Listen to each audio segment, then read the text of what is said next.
अपनी माँ से उनकी ज़िंदगी की सारी कहानी सुनने के बाद लेखा के मन में विचारों का बवंडर उठ रहा है।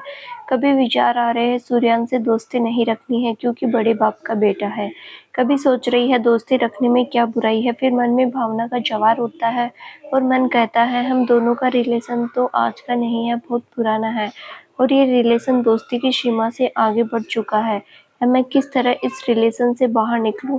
क्या सूर्यांश ऐसा होने देगा? मुझे तो लगता है वो कभी नहीं मानेगा, सुनते ही बगावत कर बैठेगा। ऐसा ना हो कि अपने मॉम डैड से बगावत कर बैठे। नहीं नहीं, ऐसा नहीं होना चाहिए। मुझे अभी भी सब कुछ शांति से तय करना है। मैं कुछ दिन उससे नहीं मिलूंगी और देखूंगी कि उसका रिएक्शन कैसा होता है। 2 दिन लेखा सूर्यांश से नहीं मिली, परंतु उसके मन में खलबली मची हुई है।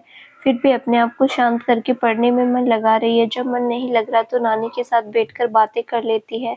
इसी बहाने नानी को भी समय दे रही है। नानी को भी लेखा के साथ अच्छा लग रहा है। अभी वो किताब लेकर बैठी ही थी कि मोबाइल का रिंगटोन सुनाई दिया। उसने मोबाइल उठाकर देखा, सूर्यांश का कॉल है। सूर्यांश का कॉल देखकर फिर उसका मन सोच की दुनिया में डूब गया। अब मैं फोन रिसीव करके सूर्यांश को क्या कहूँ? कोई ना कोई बहाना तो बनाना पड़ेगा। वो जरूर मुझसे पूछेगा कि तुम 2 दिन से क्यों नहीं आई।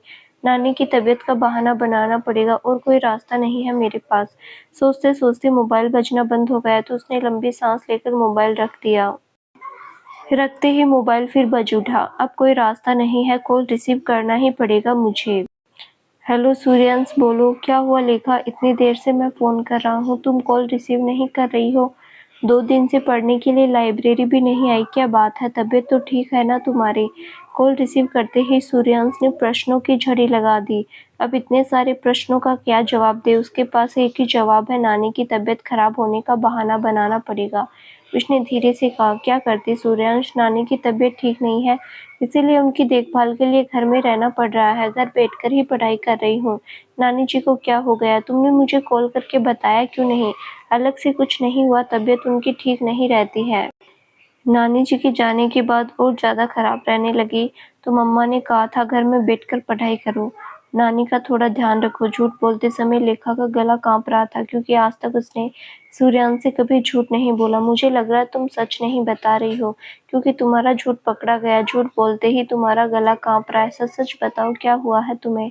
लेखा सूर्यांश की बात सुनकर सोच में डूब गई। सूर्यांश ने झूठ पकड़ लिया, अब उसे क्या जवाब दूं? क्या हुआ लेखा? तुमने कुछ जवाब नहीं दिया। मुझे सच जानना है, सच क्या है? दरअसल अभी मैं तुमसे कुछ दिन नहीं मिल सकती। बोलते हुए फिर लेखा का गला कांप उठा। क्यों नहीं मिल सकती? मुझे जवाब चाहिए क्योंकि आज तक तुमने ऐसा कभी नहीं किया। अब क्या हो गया जो मुझसे मिलना नहीं चाहती? सूर्यांश की आवाज में तल्खी थी। सूर्यांश की तल्ख आवाज सुनकर लेखा फिर सोच में पड़ गई। लगता है सूर्यांश नाराज हो गया, इसीलिए आवाज भी वैसी लग रही है। फिर तुम चुप हो गई, मेरी बातों का जवाब नहीं दिया। अब तो सचमुच मेरा पेशेंस जवाब दे रहा है। सच सच बताओ, ऐसा क्या हुआ जो तुम मुझसे मिलना नहीं चाहती? मैंने ऐसा क्या गुनाह कर दिया जिससे अचानक तुमने ये फैसला ले लिया? मुझे बताना पड़ेगा लेखा, मैं ऐसे चुप नहीं बैठने वाला।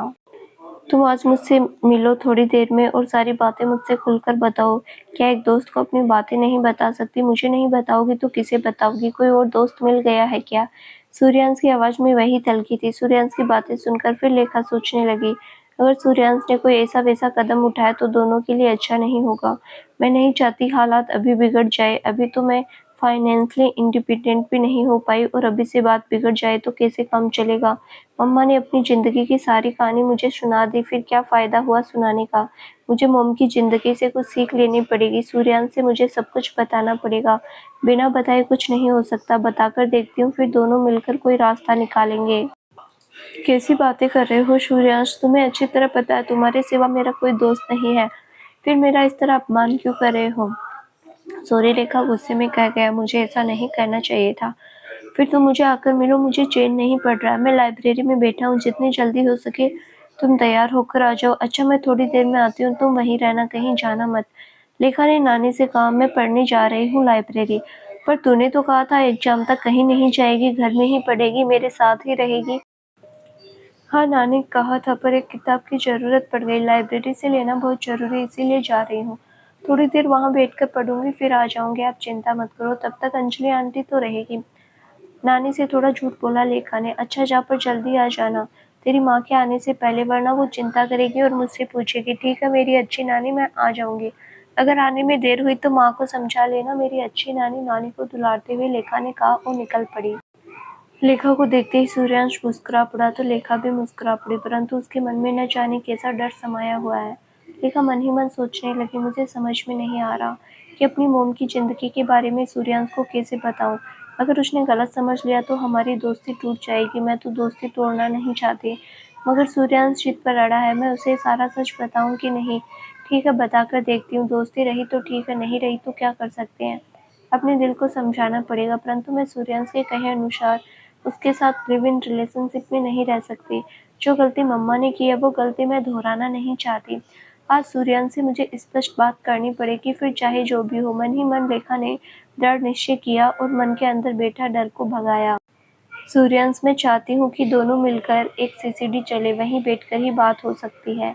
लाइब्रेरी में सब लोग पढ़ रहे हैं, यहाँ बैठकर बात नहीं कर सकती। जो बात है वो मैं केवल तुम्हें अकेले में बता सकती हूँ। अभी मेरा पढ़ने में भी मन नहीं लग रहा है, थोड़ी गंभीरता के साथ लेखा ने कहा। लेखा की गंभीरता देखकर सूर्यांश सोच में पड़ गया। ऐसी क्या गंभीर बात है जो लेखा ने मुझसे मिलना छोड़ दिया और अकेले में बात करना चाहती है? अभी उसका पढ़ने में भी मन नहीं लग रहा है। चलो देखते हैं, पहले सुन लेते हैं क्या बात है, उसके बाद ही किसी नतीजे पर जाएंगे।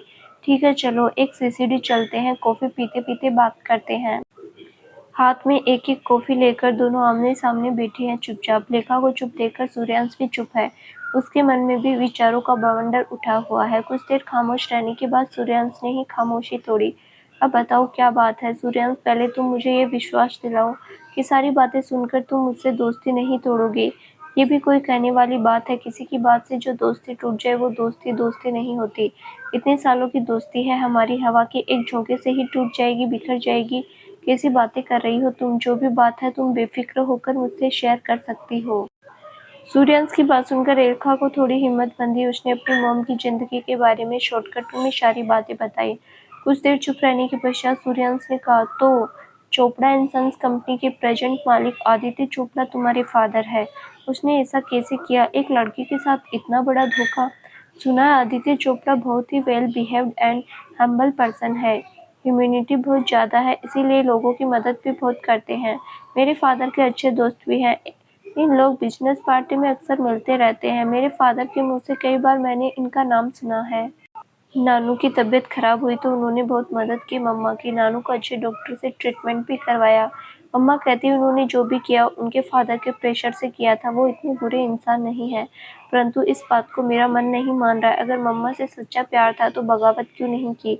इसका तो यही अर्थ हुआ कि एक लड़की के कारण उसने अपने डैड की संपत्ति नहीं छोड़नी चाहिए। अगर तुम्हारे मॉम डैड ने हमारे रिश्ते को नहीं माना तो तुम जायदाद छोड़ना चाहोगे क्या?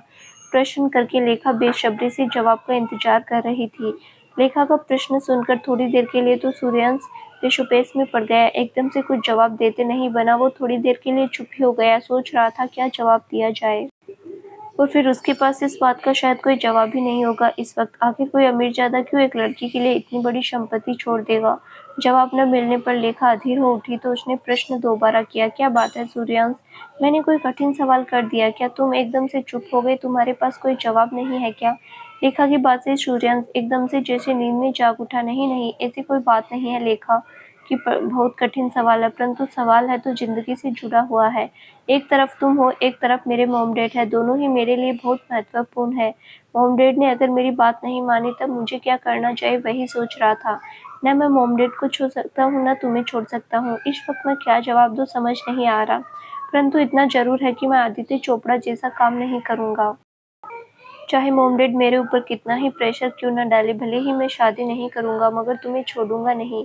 सूर्यांश का अजीब सा जवाब सुनकर लेखा को थोड़ा अटपटा सा लगा। शादी नहीं करूँगा और तुम्हें भी नहीं छोड़ूंगा, इसका क्या अर्थ है? उसने बात स्पष्ट करने के लिए सूर्यांश से दोबारा प्रश्न किया। सूर्यांश, तुम्हारी बातों का मीनिंग समझ में नहीं आया। या तो मैं शादी नहीं करूँगा या तुम्हें भी नहीं छोड़ूंगा, इसका क्या अर्थ है?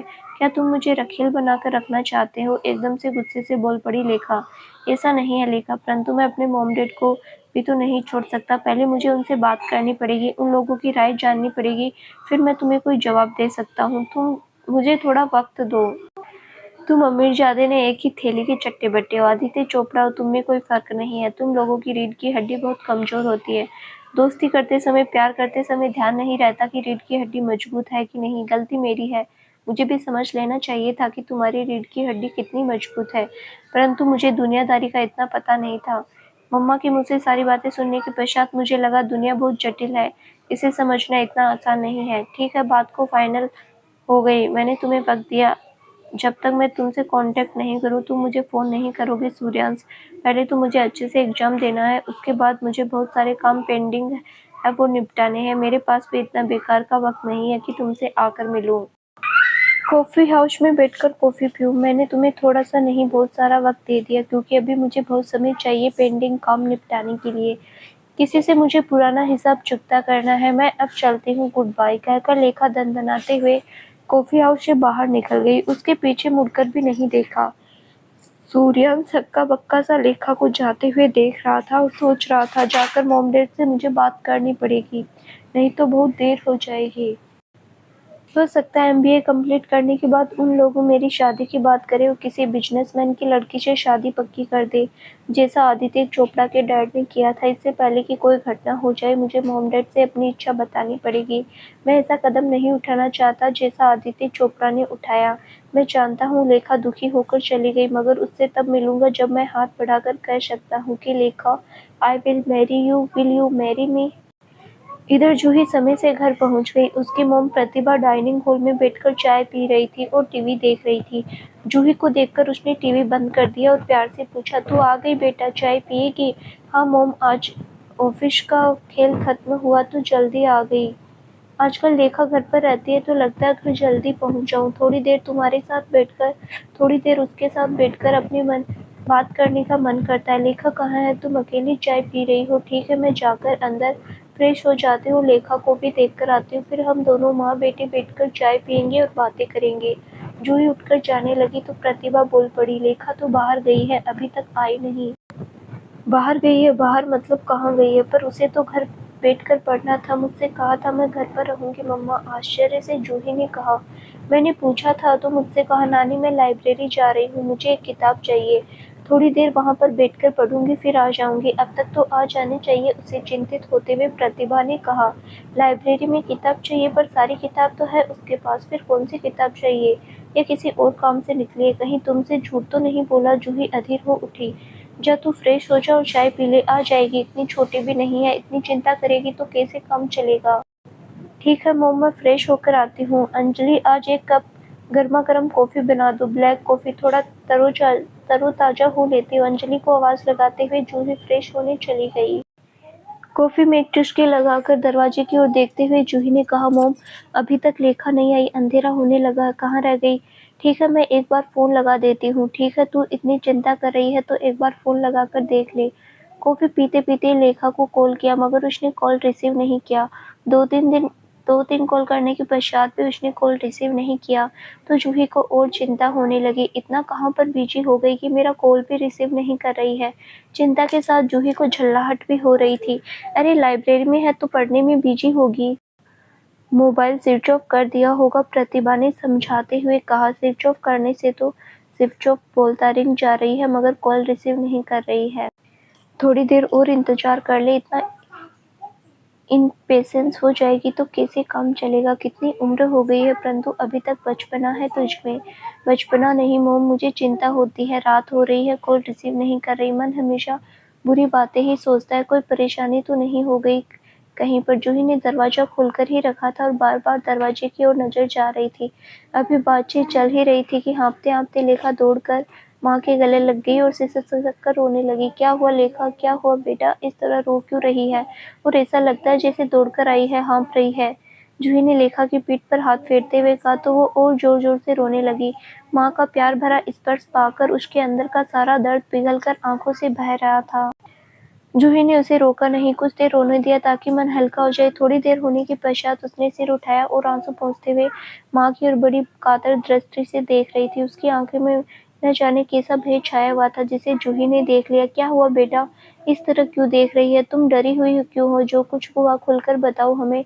तुम लाइब्रेरी क्यों गई थी? तुम्हारे पास तो सब किताब है, कौन सी किताब की जरूरत पड़ गई थी? मम्मा एक साथ कितने सवाल कर रही हो, मैं किस सवाल का जवाब दूं? अच्छा, पहले बताओ क्या हुआ, एक-एक करके बताओ। मैं लाइब्रेरी से आ रही थी। हमारे घर से थोड़ी दूर पर एक गली के मोड़ पर 3 लड़के खड़े थे। उनमें से एक हमारे कॉलेज का लड़का है, मयूर, जो मुझे अच्छे से पहचानता है और शायद मेरे बारे में सब कुछ जानता है। इतना बताकर लेखा चुप हो गई। जानता है तो क्या हुआ? कॉलेज के बच्चे तो एक-दूसरे को तो जानते ही हैं। तुम चुप क्यों हो? सारी बातें खुलकर बताओ। मैं चली आ रही थी, उनकी ओर कोई ध्यान नहीं दिया। 2 कदम आगे बढ़ी कि पीछे से आवाज़ आई। किसी ने कहा, वही लड़की है ना जिसकी माँ अनमैरिड है। लेखा फिर चुप हो गई। कहा तो क्या हुआ? सारी दुनिया जानती है बेटा, किस-किस का मुँह बंद करेंगे। इतना ही नहीं मम्मा, उनमें से एक ने कहा, लड़की बहुत हॉट है, इसे एक दिन उठाकर ले जाएंगे हम। इस पर मयूर ने कहा, हाँ लड़की ऐसी ही है। कॉलेज में सूर्यवंश नाम का एक बिजनेसमैन का लड़का है जिसका हाथ पकड़कर दिन भर घूमती रहती है।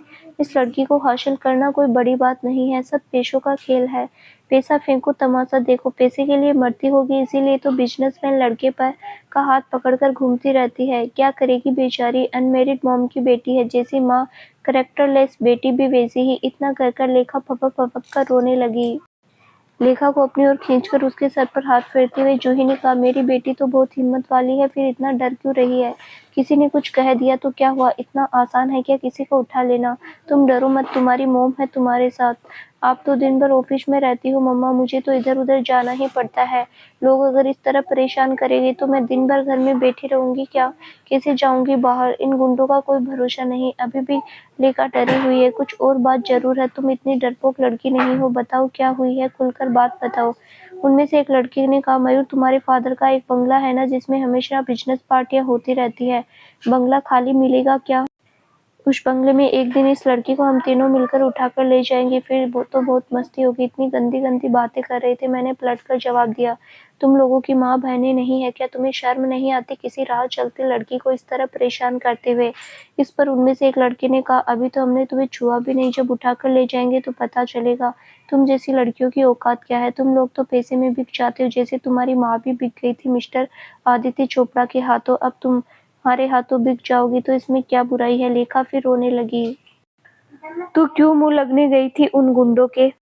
तो क्या करूं मम्मा, जीवन भर इन लोगों की गंदी गंदी बातें उतारने सहती रहूं। हमारी कोई हैसियत या इज्जत नहीं है क्या? मुझसे इतना कुछ बर्दाश्त नहीं होता। जिसे देखो तुम्हें लेकर बातें करते हैं, मुझे सारी बातें सहनी पड़ती है। मम्मा, क्यों किया था तुमने ऐसा? बोलो, क्यों किया था? क्यों जन्म दिया था मुझे यही सब भुगतने के लिए? मार डालती जन्म लेते ही मार डालती थी। अच्छा था। गुस्से में, दुख में लेखा को अपने आप पर कंट्रोल नहीं था। लेखा की बात सुनकर जूही की आंखों से भी आंसू की धार बह निकली। सच कहा बेटा, गुनहगार हूँ मैं और उसकी सजा तुम्हें मिल रही है। मुझे भी खुद पर कभी कभी बहुत गुस्सा आता है। ऐसा लगता है खुद को खत्म कर लूं। अगर मॉम डैड और तुम्हारे कारण मैं कोई ऐसा कदम नहीं उठा पाई। मुझे नहीं मालूम था कि इतनी बड़ी सजा देगा आदित्य। उस समय नाना नानी की बात सुन लेती तो आज ऐसी नौबत नहीं आती। इसीलिए तो तुम्हें समझाती रहती हूँ। इसीलिए मैं आज गई थी लाइब्रेरी। मम्मा, सूर्यवंश ने मुझे बुलाया था, मैंने उसे सब कुछ बता दिया। कह दिया उससे कभी नहीं मिलूंगी। उसने कहा मुझसे कभी फोन करने की और मिलने की कोशिश ना करे।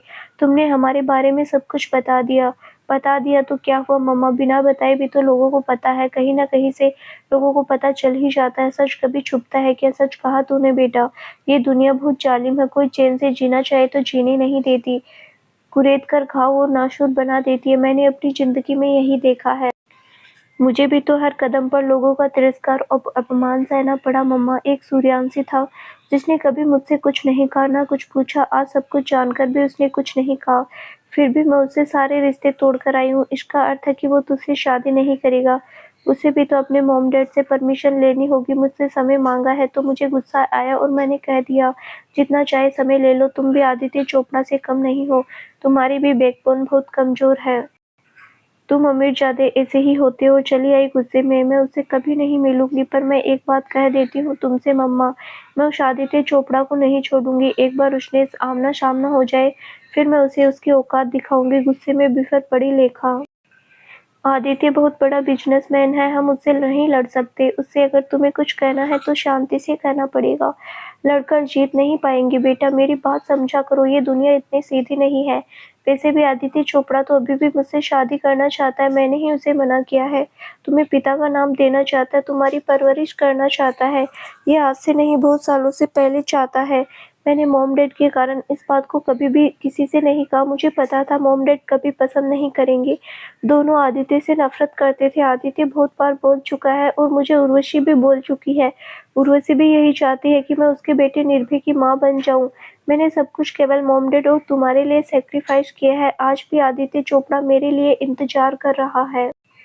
वो इतना बुरा इंसान नहीं है। उसके मॉम डैड बुरे थे। मॉम भी नहीं, डैड बुरे थे। डैड के सामने उस समय उसको क्या हो गया था उसे खुद भी नहीं मालूम। बहुत बार माफ़ी मांग चुका है मुझसे, पर मैंने कभी उसे माफ़ नहीं किया। आदित्य की मॉम भी आई थी मुझसे माफ़ी मांगने। आंचल फैलाकर मुझसे भिक्षा मांग रही थी। कह रही थी, तुम मेरी आदित्य की ज़िंदगी बचा लो, निर्भय की माँ बन जाओ तो तुम्हें आज तक नहीं मिला वो सब कुछ मिलेगा। समाज में पूरा सम्मान मिलेगा तुम्हें। फिर भी मैंने उसको वापस लौटा दिया। मुझे भी खुश होकर जीने का मन करता है, परंतु मैंने अपनी खुशी के सामने मॉम डैड की खुशी को ज़्यादा अहमियत दी। क्या यही मेरा गुनाह है? उस दिन हॉस्पिटल में कोई और रास्ता नहीं सूझ रहा था, इसीलिए उसे बुलाया था। जूही कहती रही और आंसुओं की धारा दोनों आंखों से बहती रही। ये आंसू नहीं है, बर्फ की माने इतने वर्षों से जमा हुआ दिल का दर्द है जो पिघल कर निकल रहा है। इतनी बातें आपने हमें कभी बताई ही नहीं मम्मा। मैं तो आदित्य चोपड़ा को बहुत गलत समझ रही थी, बदला लेने पर तुली हुई थी। फिर भी मम्मा, मैं उनकी कंपनी ज्वाइन करूंगी, उन्हें देखना परखना चाहूंगी। मुझे जो कहना है मैं शांति से कहूंगी, पर कहूंगी जरूर। तुम रोकना नहीं मुझे। तुम हम दोनों के बीच में नहीं। आज मैं खुद को बहुत अपमानित महसूस कर रही हूँ। उन लड़कों ने मेरा बहुत अपमान किया है, मुझे गलत समझा, आपको भी गलत समझा। जो इज्जत हमें कभी नहीं मिली वो इज्जत मैं हासिल करके रहूंगी। ये मेरा पक्का वादा रहा आपसे। लेखा के चेहरे पर आज एक दृढ़ निश्चय स्पष्ट झलक उठा, जिसे जूही ने भी देखा और प्रतिभा ने भी देखा। हाँ बेटा, पहले तुम अच्छे से एग्जाम दो। जब तक एग्जाम ना हो जाए कहीं जाने की जरूरत नहीं है। अगर कहीं जाना हो तो मुझे बताना, मैं कार से ले चलूंगी तुम्हें और तुम्हारे साथ रहूंगी। इसके लिए भले ही मुझे छुट्टी लेकर तुम्हारे साथ बैठना पड़े, मैं बैठूंगी। मुझे पता है उर्वशी समझेगी मेरी परेशानी को। उसके बाद तुम्हें तो कंपनी ज्वाइन करना है, कर लेना, और तुम्हें जो करना है करना। मैं जानती हूँ तुम समझदार हो, जो भी करोगी अच्छे से करोगी। मैं तुम्हारे रास्ते में नहीं आऊंगी। थैंक यू मम्मा, मुझ पर भरोसा करने के लिए। अपने आंसू पोंछते हुए लेखा ने कहा। पोंछ लो ये आंसू बहुत कीमती है। दूसरों की बातों पर नहीं बहाना। आंसुओं का ताकत बनाओ। जो करना चाहती वही करो। मैं तुम्हारे चेहरे पर मुस्कुराहट देखना चाहती हूँ। बेटी के आंसू पोंछते हुए जूही ने उसे हिम्मत दी। आज इतने सालों के बाद अपनी बेटी लेखा की समझदारी और दृढ़ता देखकर जूही के मन को थोड़ी शांति मिली है और हिम्मत भी बंधी। अपनी आंखों से बहते आंसुओं को पोंछकर जूही ने मुस्कुराकर लेखा की ओर देखा तो लेखा भी मुस्कुरा पड़ी। दोनों माँ बेटियों को खुश देखकर प्रतिभा भी खुश हो गई। ये सोचकर कि लेखा एक बहुत समझदार हो गई है। वो जीवन की हर मुसीबत का सामना दृढ़ता करने के लिए मन से बिल्कुल तैयार है। आज डिनर टेबल पर बहुत शांति और खुशी छाई हुई है। सालों बाद शायद ऐसा हुआ है। सबके चेहरे पर शांति की चमक और हल्की सी मुस्कान है, जिससे चेहरा और ज्यादा चमक रहा है। सबको सुनकर आज प्रतिभा भी खुश है। उसके मन में भी आज आदित्य के लिए कोई नफरत भावना नहीं है। वो पहले से ही आदित्य को पसंद करती थी, परंतु बीच में इतनी सब घटना घट गई और मुकेश के कारण दिल की बात दिल में ही रखनी पड़ी। क्योंकि मुकेश आदित्य से बहुत नफरत करता था। उसके नफरत करने का कारण शायद आदित्य भी नहीं है, उसके पापा अखिलेश चोपड़ा ही है। अखिलेश से पुरानी दुश्मनी जिसे शायद वो भूल नहीं पाया होगा। जो भी हो, बहरहाल परिवार में आज खुशी है तो खुशी की महक पूरे घर में फैली हुई है।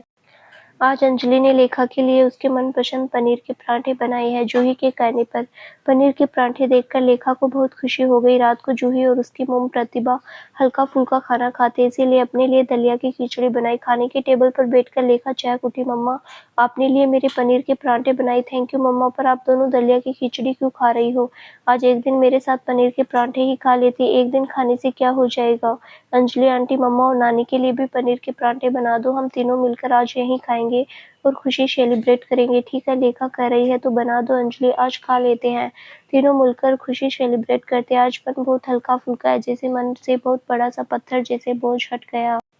दूरियां सिमट कर नजदीकियां बन गई। इस खुशी को सेलिब्रेट करना तो चाहिए। अंजलि तुम भी आओ, परांठे लेकर हमारे साथ बैठकर खाओ। जूही ने अंजलि को आवाज लगाई। लेखा आजकल बहुत खुश रहने लगी और अपनी पढ़ाई में व्यस्त रहने लगी। उसमें बहुत बड़ा बदलाव आया। देखकर जूही और उसकी नानी दोनों बहुत खुश है और घर का वातावरण खुशी से महकता हुआ आनंद की अनुभूति देता है। अधिकतर समय लेखा पढ़ाई में व्यस्त रहती है। नानी भी आजकल खुद को पहले से अधिक स्वस्थ महसूस कर रही है। कहते हैं ना कि सारी बीमारी मन से होता है। एक कहावत भी है, मन के हारे हार मन के जीते जीत। जैसे सबने मन पर जीत हासिल कर ली, इसीलिए दुनिया भी बहुत खूबसूरत सी लगने लगी। जिन लोगों को लेकर पहले नकारात्मक बातें करते थे, उन लोगों के प्रति भी सबके मन से नफरत का कोहरा धीरे-धीरे छंटने लगा। ऑफिस में उर्वशी से जब जूही की मुलाकात हुई तो इस बात को उर्वशी भी गौर किया कि आजकल जूही का चेहरा पहले से ज्यादा चमकने लगा है। भला उर्वशी को जूही को छेड़े बिना कहाँ चैन पड़ता है, तो एक दिन उसने छेड़ ही दिया। क्या बात है जूही, आजकल चेहरा बहुत कुछ कह रहा है, दमक कर। इस खुशी का राज क्या है? कहीं ग्रीन सिग्नल तो नहीं है? उर्वशी ने इतनी तारीफ सुनकर जूही थोड़ी शर्मा गई और मुस्कुराकर कहा, ग्रीन सिग्नल? कैसा ग्रीन सिग्नल उर्वशी? ओ हाँ, अब तुम इतनी भोली मत बनो। इतनी भी भोली नहीं हो, मैं तुम्हारे रग रग से वाकिफ हूँ। उर्वशी भी कहाँ कम पड़ने वाली थी। सचमुच उर्वशी, मुझे कुछ समझ नहीं आया। सब समझ आ रहा है। मैंने तो तुम्हारे डैड के 13वीं के दिन ही तुम्हारे चेहरे को पढ़ लिया था। दुख के बीच भी तुम्हारे चेहरे पर एक अजीब सी चमक थी। उस चमक के पीछे का राज मुझे भी पता है। तुम क्या कह रही हो उर्वशी? कैसा राज और कैसी चमक? इतना नाटक कर रही हो? अब तो सब कुछ खुलकर बताना पड़ेगा। बुरे समय में आदित्य का साथ मिला और उसके साथ समय बिताने का एक सुअवसर भी प्राप्त हुआ। लगता है दबी हुई चिंगारी फिर भड़क उठी है। कैसी चिंगारी? तुम क्या कर रहे हो? मुझे कुछ समझ नहीं आ रहा। समझ कर भी जूही भोली बन रही थी। अब बता भी देती हूँ खुलकर। पुराना प्यार फिर से जाग उठा है मन में। नहीं तो चेहरा इतना क्यों दमकेगा? कम ऑन उर्वशी, अब प्यार व्यार करने की उम्र नहीं रही बेटी। अब यंग हो गई है। प्यार करने का तो उसका समय है। मेरी खुशी का राज जानना चाहती हो तो सुनो। कल मैंने सबको सच लेखा को खुलकर बताया। इतने दिन से मेरे मन पर एक पत्थर जैसा बोझ पड़ा हुआ था। बोझ हल्का हो जाने के कारण चेहरे पर खुशी उसी की चमक है। हम दोनों के बीच में जो मिसअंडरस्टैंडिंग की दीवार बन रही थी, वो दीवार टूट गई। हम बहुत करीब आ गए। लेखा भी बहुत खुश है सब कुछ सुनकर। वो तो अब डैड से बदला लेने पर तुली हुई है और कहा भी हम दोनों के बीच में मत आना, हम अपने तरीके से सब निपट लेंगे। मैंने कहा ठीक है, तुम जैसा चाहती हो वैसा ही करो, पर शांति से करना। एक शाम में जूही सारी बातें कह गई और हल्की हो गई। ये तो अच्छा हुआ, बाप बेटी का मिलन हो जाएगा। तुम्हारे लिए ग्रीन सिग्नल खुल जाएगा। बेटी ही मॉम डैड को मिला देगी। देखना तुम्हारी बेटी कितने अच्छे से इंटेलिजेंटली काम करती है। मुझे पूरा भरोसा है उस पर। बहुत समझदार है तुम्हारी बेटी। उर्वशी भी बहुत खुश हो गई क्योंकि एक आशा बंधी है उसके मन में भी कि मेरे बेटे निर्भय को एक अच्छी माँ मिल जाएगी। इधर जब से जूही के डैड की 13वीं से लौटकर आदित्य घर पर आया, तब से उसके मन में अजीब सी बेचैनी का कारण भी यही कि इतने करीब होकर भी अपनी बेटी लेखा से नहीं मिल पाया। उसे एक झलक देख भी नहीं पाया। देखा भी होगा तो पहचान नहीं पाया। किसी से कह भी नहीं पाया, मुझे अपनी बेटी से मिला दो। उसका ईगो तो घायल हुआ ही, साथ ही पितृत्व की काफी आहत हुआ। इंसानी स्वभाव है, अपना ईगो इतनी आसानी से कोई भी अपना बिल्कुल नहीं मिटा सकता। इस चोट के बाद आदित्य ने जूही से थोड़ी दूरी बना ली, क्योंकि उससे मिलने के बाद उसके जज्बात जाग उठते हैं, पितृत्व भी जाग उठता है। उसके पास कोई रास्ता नहीं रह गया। इसीलिए उसने अपने परिवार और अपने बिजनेस में पूरा ध्यान लगाया ताकि मन भटके नहीं। निर्भय भी MBA करने के लिए अमेरिका चला गया, इसीलिए घर भी बहुत सूना सूना सा हो गया। निर्भय के जाने के बाद उसकी मां निशा चोपड़ा का भी समय काटे नहीं करता। धीरे धीरे वो बीमार सी रहने लगी है। मां की देखभाल के लिए बहुत लोग, और फिर भी आदित्य अपनी ड्यूटी निभाने के लिए समय पर घर आ जाता है। आजकल आदित्य बहुत सी ऐसी बिजनेस पार्टी जाना बंद कर दिया जहाँ जाना इतना आवश्यक नहीं। बिजनेस पार्टी में उर्वशी या जूही से मुलाकात हो जाए या फिर पुराना जाकर नाशुर बन जाए, ये नहीं चाहता वो अपने GM को बिजनेस पार्टी में भेज देता ताकि बिजनेस की सारी गतिविधियां पता चले। आदित्य में इतना परिवर्तन देखकर आजकल उसकी मां निशा भी खुश रहती है, परंतु निर्भय को बहुत मिस करती है। माँ और बेटा दोनों ने एक ही तरह से समय समझौता कर लिया, और सच भी है, समय से समझौता कर लेने से काफी हद तक सुकून महसूस होता है। उर्वशी बहुत दिनों से देख रही है कि अक्सर बिजनेस पार्टी में आजकल आदित्य नहीं आता। उर्वशी को इस बात से क्या फर्क पड़ता आदित्य आए या ना आए, परंतु न जाने क्यों उसके मन में के कोने में आदित्य के लिए एक सॉफ्ट कॉर्नर अभी भी बचा हुआ है। ये सॉफ्ट कॉर्नर है या जलन की भावना, पता नहीं। आदित्य को नीचा दिखाना उसको अच्छा लगता है या तीखे बालों का प्रहार करने से उसके मन को खुशी मिलती है। जूही भी कई पार्टियों में जा चुकी है, परंतु आदित्य से मुलाकात नहीं हुई। आजकल वो भी आदित्य से मिलने में कतराती नहीं है, बल्कि मिलकर बातें करने से उसे अच्छा ही लगता है। ऐसी एक पार्टी में उर्वशी अचानक जूही से फुसफुसाकर बोल पड़ी, क्या बात है जूही, आजकल आदित्य बिजनेस पार्टी में दिखता ही नहीं, तुमसे कुछ लड़ाई वगैरह तो नहीं हो गई? उर्वशी की बात सुनकर जूही हंस पड़ी। लड़ाई कैसे होगी जब मुझसे बहुत समय से मिला ही नहीं? पर तुम क्यों पूछ रही हो? आदित्य से तुम्हारा क्या काम है? नहीं, ऐसा कोई काम तो नहीं, परंतु बिज़नेस पार्टी में आता है तो तुम्हारे चेहरे पर रौनक आ जाती है, ये देखकर मुझे खुशी होती है। ये क्यों नहीं कहती कि उसे तुम्हें देखकर खुशी होती है? जूही ने हंसकर कहा। मिस्टर कम ऑन जूही, मजाक छोड़ो, मुझे क्यों खुशी होगी? फिर उसकी याद क्यों आ रही है? नहीं, मैं सोच रही थी कहीं कुछ तो नहीं आ गया। नहीं तो बिजनेस पार्टी अटेंड करने तो आता, हमेशा आता। तुम पता करो कहीं तबीयत वगैरह ठीक तो है ना? आखिर पुराना नाता है हमारा, हम दोनों को ही भूलना नहीं चाहिए। वैसे भी तुम्हारे बुरे समय में बहुत साथ दिया, तो तुम्हें भी उसकी खबर लेनी चाहिए। तुम ठीक कह रही हो, आदित्य में बहुत बदलाव आया, परंतु मैं किस तरह उसकी खबर लूँ? उसके ऑफिस तो मैं जा नहीं सकती। जा नहीं सकती हो तो फ़ोन कर लो, फ़ोन करने में तो कोई रोक-टोक नहीं है। फ़ोन करूँगी तो कुछ अलग ही सोचने लग जाएगा, सोचेगा मुझे फिर से उससे रिलेशन बनाना, इसीलिए मैं फ़ोन करना अवॉइड करती हूँ। तुम कह रही हो इस समय उसकी खबर लेनी चाहिए, मैं आज घर जाकर फ़ोन लगा लूँगी। घर लौटते समय कार ड्राइव करते करते जूही का मन सोच की दुनिया में भटकने लगा। क्या हुआ आदित्य को? मैंने तो सोचा भी नहीं था। उर्वशी ने मुझे याद दिला दिया। सचमुच बहुत दिन से पार्टी में देखा नहीं। मैं भी सोच ही रही थी कि क्यों नहीं आ रहा, आखिर क्या बात है? इस समय उसके पास निर्भय भी नहीं है। आज जाकर मुझे जानना पड़ेगा। अगर तबीयत खराब हो गई तो मुझे इस समय उसकी मदद करनी चाहिए, कम से कम हालचाल तो पूछना ही चाहिए। घर आकर जूही ने देखा मॉम टीवी देख रही है और अंजलि भी वहीं बैठी है। जाते समय कहकर गई थी कि डिनर कर लेना। शायद सब लोगों ने डिनर कर लिया है। तुम आ गई बेटा, हम तुम्हारे लिए ही इंतजार कर रहे थे। आप लोगों ने डिनर कर लिया? लेखा कहाँ है? उसने डिनर कर लिया कि नहीं? नहीं नहीं, किसी ने भी डिनर नहीं किया, तुम्हारे लिए इंतजार कर रहे थे। लेखा अपने कमरे में पढ़ रही है। जाते समय मैंने कह तो दिया था मेरे लिए इंतजार मत करना, फिर क्यों इंतजार कर रही हो? देर हो जाएगी, रात को देर से खाना नहीं खाना चाहिए। अंजलि क्या बनाया है तुमने? सबके लिए दाल चावल रोटी ही बनाई है। लेखा ने भी कहा रोटी सब्जी और दाल चावल ही खाएगी। अंजलि ने कहा तुम खाकर आई हो क्या? प्रतिभा ने पूछा। आज पता नहीं क्यों जूही को खाने का मन नहीं कर रहा था, हालांकि वो खाकर नहीं आई, सिर्फ सॉफ्ट ड्रिंक पीकर आई है। फिर भी उसने मोम से झूठी कहा, हाँ मोम खाकर आ गई। आप लोग खा लीजिए, मैं अंदर जाकर लेखा को भेज देती हूँ। मैं थोड़ी देर आराम करना चाहती हूँ, बहुत थक गई। लेखा के कमरे में पहुंचकर जूही ने देखा लेखा पढ़ने में व्यस्त है। फिर भी उसे टोकते हुए उसने कहा, लेखा बेटा समय से डिनर क्यों नहीं कर लिया? मैंने तो कह दिया था तुम लोग जल्दी डिनर कर लेना, फिर मेरे लिए क्यों इंतजार कर रही हो? जाओ जाकर नानी और अंजलि के साथ डिनर कर लो। तुम नहीं खाओगी मम्मा? मैं थोड़ा बहुत खा कर आई हूँ, आज भूख नहीं है, थक भी गई हूँ, इसीलिए मैं आराम करना चाहती हूँ थोड़ी देर। तुम डिनर करके जितनी देर पढ़ना चाहो पढ़ लो, फिर सो जाना। नानी से भी कह देना समय पर दवाइयाँ ले ले और फिर सो जाए। ठीक है मम्मा, मैं जाती हूँ। तो आराम कर लो। लेखा उठकर डिनर के लिए चली गई। जूही अपने कमरे में आराम करने चली गई। आराम क्या करना, वो तो एक मौका ढूंढ रही थी कि आदित्य से बात करे, उसका हालचाल पूछे। जब से उर्वशी ने उसके दिमाग में ये बात डाल दी, तब से मन बेचैन है, ये सोचकर कि कहीं आदित्य बीमार तो नहीं हो गया। न जाने क्यों आज उर्वशी के कहने पर आदित्य के बारे में सोचकर जूही के दिल में कसक सी होने लगी। कहीं ऐसा तो नहीं मन में दबी प्यार की पुरानी चिंगारी फिर सुलग उठी। आखिर जूही भी तो एक इंसान है, उसके मन में आदित्य के लिए प्यार है तो सही, मगर उस वक्त की धूल जम चुकी, अपने कर्तव्य निभाते निभाते जूही ये भूल चुकी है कि वो एक इंसान है, उसमें भावनाएं अभी भी विद्यमान है। वो जीवन की जटिलता को समझना इतना आसान तो नहीं है।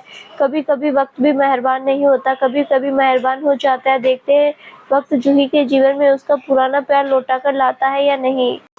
फ्रेश होकर जूही बैठकर मन ही मन सोचने लगी, आदित्य को फोन लगाऊं कि नहीं? अब तक घर पहुंचा भी है या नहीं पता नहीं। घर पहुंचकर अपनी मॉम के साथ बिजी हो गया होगा। मेरे फोन करने से कुछ गलत तो नहीं समझे लेगा? इतनी बातें मैं क्यों सोच रही हूँ? एक फोन करने को लेकर, किसी का हालचाल जानने को लेकर इतना सोचने वाली क्या बात है? इतना कब से डरने लगी जूही तो। और ज्यादा समय बिना गवाए जूही ने फोन उठाया, बेखौफ होकर फोन किया। आदित्य घर पहुंच गया था। फ्रेश होकर थोड़ी देर बैठा ही था कि मोबाइल बज उठा। जूही का फोन देखकर उसके मुख पर आश्चर्य मिश्रित खुशी की रोशनी फैल गई। उसने फोन रिसीव करने में जरा भी देर नहीं की। कैसे हो? मैं ठीक हूँ, तुम ठीक हो ना? ऐसा क्यों पूछ रही हो? हाँ मैं बिल्कुल ठीक हूँ। बहुत दिनों से तुम्हारा कोई हालचाल पता नहीं है। अब तुम बिजनेस पार्टी में भी नहीं आ रहे तो थोड़ी चिंता हुई। तुम्हारी तबीयत तो ठीक है ना? जूही की बात सुनकर आदित्य के चेहरे पर मुस्कान की चमक फैल गई। इसका मतलब जूही मुझे लेकर चिंता करती है। मैं तो इधर ईगो लेकर बैठ गया, वो उधर मुझे लेकर परेशान है। कुछ तो पॉजिटिव चेंज आ रहा है उसमें, मुझे इस चेंज का स्वागत करना चाहिए। यही तो मैं चाहता था कि जूही में चेंज आए, जिंदगी भर से एक सुहाने रास्ते पर चल पड़े। हेलो आदित्य, क्या सोच रहे हो? मेरी बातों का जवाब नहीं दिया। जूही की बात सुनकर आदित्य अपनी सोच से बाहर आ गया। हाँ हाँ, मैं ठीक हूँ, बिल्कुल ठीक हूँ। घर पर हो या ऑफिस में, थोड़ी देर घर पर ही था, फ्रेश होकर बैठा ही था कि तुम्हारा फ़ोन आया। बहुत खुशी हुई तुमने मुझे फ़ोन किया, मेरे बारे में पूछा। थैंक्स जूही, इसमें थैंक्स की क्या बात है?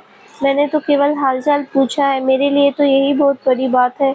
तुमने मुझे माफ़ कर दिया, आज हालचाल भी पूछ रही हो। आदित्य, अगर तुम्हें माफ़ नहीं किया होता तो तुम्हें मैं पापा की बीमारी में कभी नहीं बुलाती, फिर उसी बात को क्यों दोहरा रहे हो? विश्वास नहीं होता क्या मैंने तुम्हें माफ़ कर दिया? धीरे धीरे विश्वास फिर आने लगा। एक बार विश्वास टूट जाए तो आने में समय लगता है, जैसे तुम्हें लगा है। तुमने बिल्कुल सही कहा, विश्वास टूट जाता है, टूटा हुआ विश्वास जुड़ने में बहुत समय लगता है। कभी कभी तो पूरी जिंदगी निकल जाती है और विश्वास जुड़ नहीं पाता। शुक्र है कि हमारा विश्वास समय से लौट आया है। फिर आदित्य जूही की बातें सुनकर सोचने लगा, जूही में बहुत पॉजिटिव चेंज दिख रहा है। अब शायद जूही मेरी बात मान जाए, एक बार उससे बात जरूर करूंगा। फिर एक कोशिश।